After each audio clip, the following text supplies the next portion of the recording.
June 23rd, 2026. Many hours have passed since Elios ran into the landmine.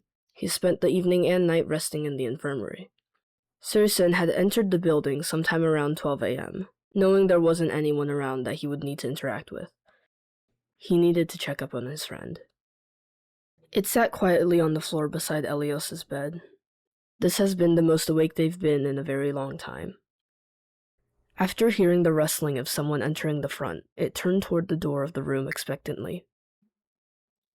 Upon hearing Elios' situation, without a second thought he rushed to the infirmary. Curiously enough, he'd never felt like this before, even whilst he was on the run. Sure, the urgency was always looming over him, but this was a different kind of urgency he was unfamiliar with. Upon reaching the infirmary and opening the door, he paused for a moment to catch his breath, before speed-walking towards the back. His hand lingered on the doorknob. A wave of anxiety began to wash over him as he gripped the knob. He heard about the situation and what happened, but what exactly were the extent of his injuries? With one last huff, he slowly creaked the door open, peeking through the crack. Through the crack of the door, he saw someone he recognized from the night prior, Soy Sauce. Unsure of what to do, Aspen began to knock on the door awkwardly, still peeking through the crack of the door as if he were asking if he could come in. This is a public space. You don't need my permission to be here. Seoiseon's voice was blunt and harsh, more so than usual. He simply turned his head back towards the floor after speaking. That's true. My mistake. Aspen nodded, slowly opening the door and approaching the side of Elios' bed. As expected, he wasn't in a good state, but somehow, against all odds, he was alive. His breathing was steady, almost rhythmic. What a relief. Aspen exhaled. Although he was clearly relieved, there was no change in Aspen's tone. He was as monotone as ever. Aspen spent a few more moments gazing at Elios before turning his attention to Soy Sauce. If you don't mind my asking, how long have you been here? Aspen questioned, genuinely curious, before pausing. You two must be close friends. As Aspen made his way over to the bed, Seoiseon quickly hid its head in its arms. Their sleeves became wet, but it wasn't like he'd care. Don't make assumptions. It almost cut Aspen off with how quickly he replied. It's only been around 30 minutes. It clears its throat after speaking, then lets out a sigh. Why are you here? These past few days you've been out more often.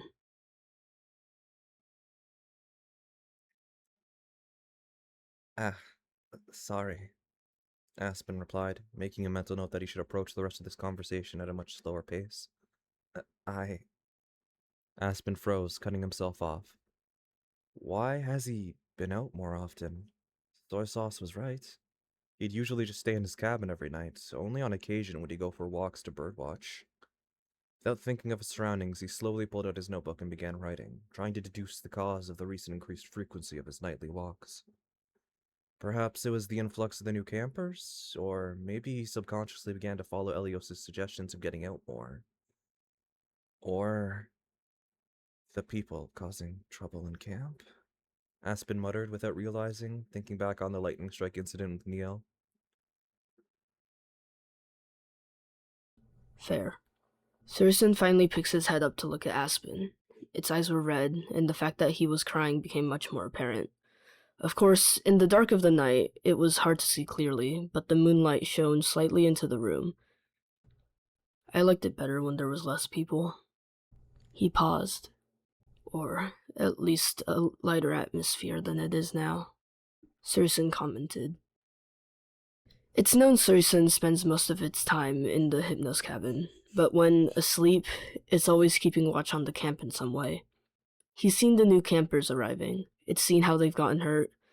It's seen all the small talks of fear and worry the campers felt being in an unfamiliar place. The little things that people think they're alone for, he's been around to get a peek. They saw when Elios went out to put the iron bars to prevent campers from getting hurt, and it saw when Elios himself fell victim to the thing he was trying to protect others from.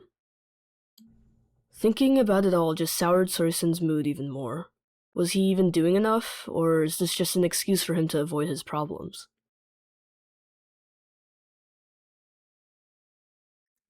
Mm-hmm. It's a lot harder to find birds now because of how loud camp is. Aspen sighed, shaking his head, still unaware of his slip-up.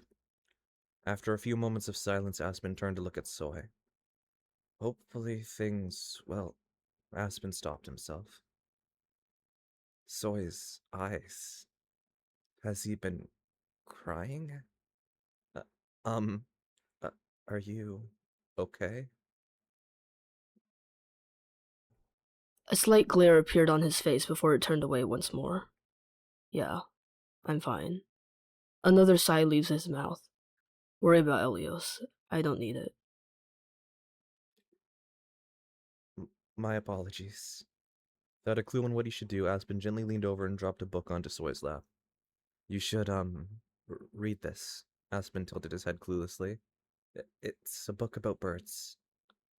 Aspen nodded towards both Soy and Elios as if to say goodbye before leaving the infirmary. As he began to return to the cabin, Aspen's mind once again drifted back to the camp troublemakers. With Elios gone for the time being, who would make sure to observe the situation? Maybe it should be him. He was the one who learned about it first, after all. With a quiet resolve, Aspen paused at his cabin's door before leaving in search of more information.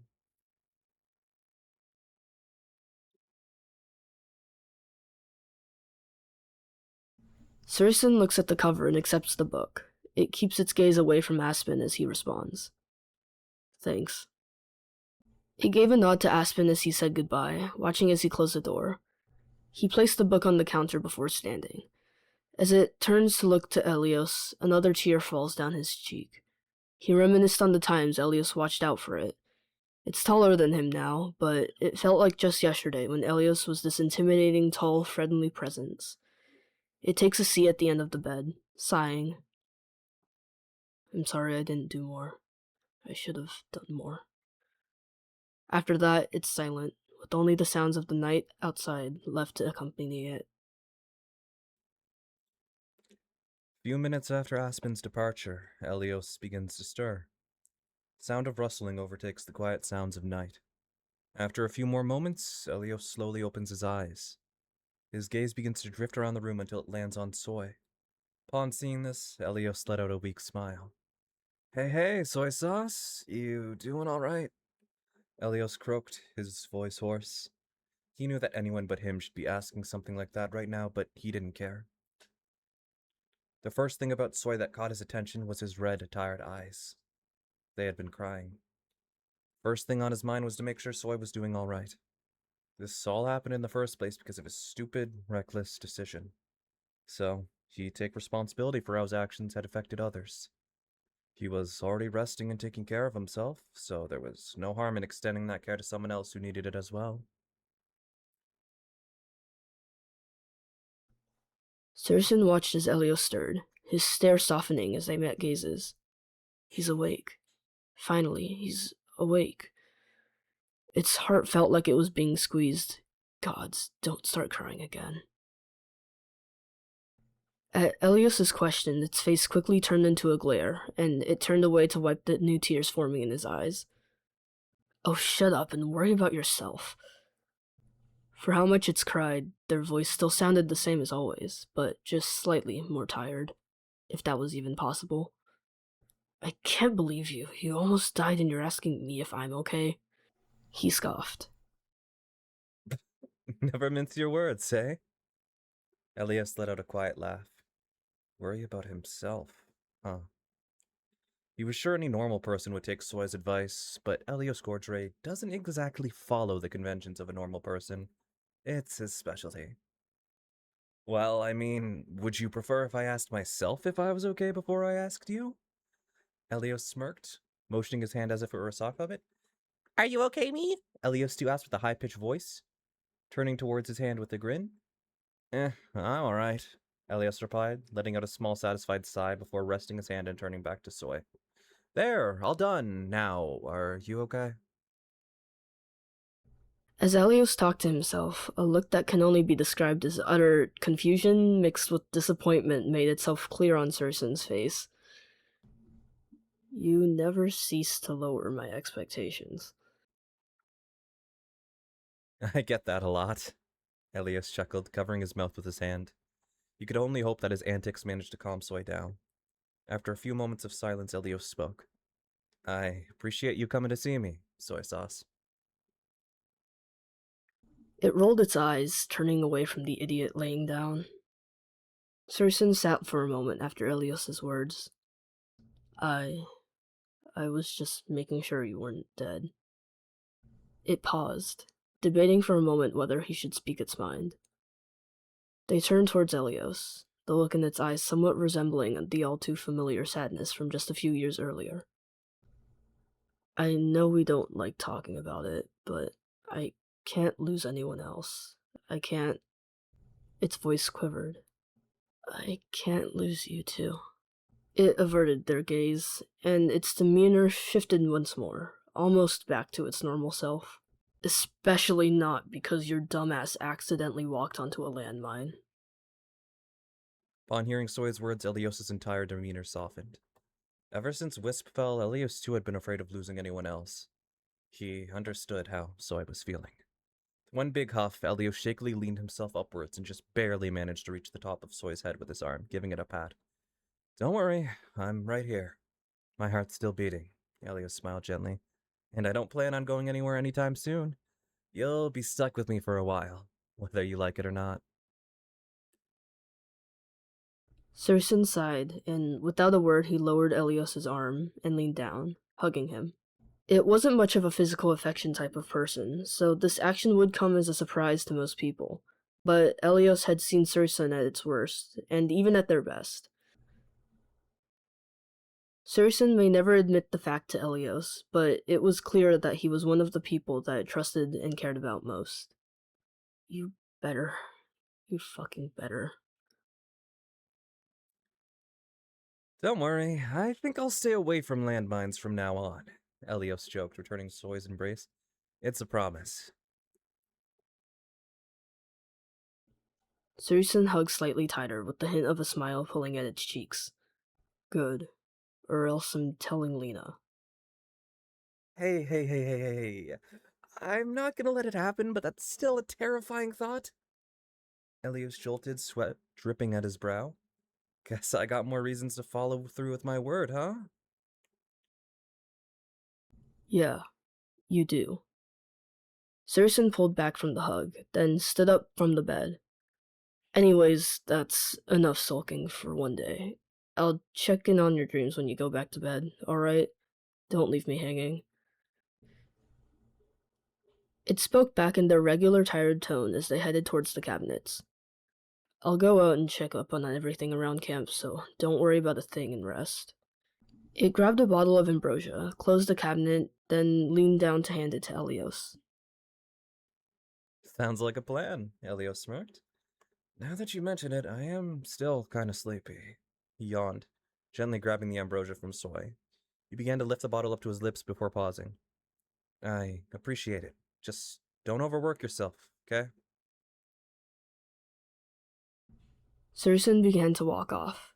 Yeah, you're one to talk, Elios. I accidentally stepped on a landmine trying to protect campers, Cordray. It turned the door handle and stepped halfway out the door. You, on the other hand, don't worry about a thing, okay? It said in a slightly mocking tone with a smirk. Fine, Elios stretched. You do make a good argument. I'll try to focus on resting rather than worrying. Ganna leaned back into his bed, preparing for bed, but before he fell asleep, he wanted to say something. One last thing. Elios raised his voice ever so slightly, his tone still the same as usual. Thanks for coming to visit. It means a lot. Seoiseon smiled softly, then looked back at Elios. Yeah, you mean a lot. It paused for a second. Sleep well. It gave a small wave before closing the door gently. He let out a sigh of relief as soon as it did. I would have regretted it if I didn't. And with that thought, he made its way out of the building. Elios waved back with a gentle smile as Soy began to walk away. So do you! He shouted, in hopes that they would hear it on their way out. As Elios began to sink back into his bed, there was one thought still lingering in his mind. That kid, Soy. He's come such a long way. Proud, Elios closed his eyes. Hearing Elios yell just as it was closing the door almost made Seoiseon laugh. At least Elios is still feeling himself. Seoiseon couldn't think of anyone who could lift the mood quite like him.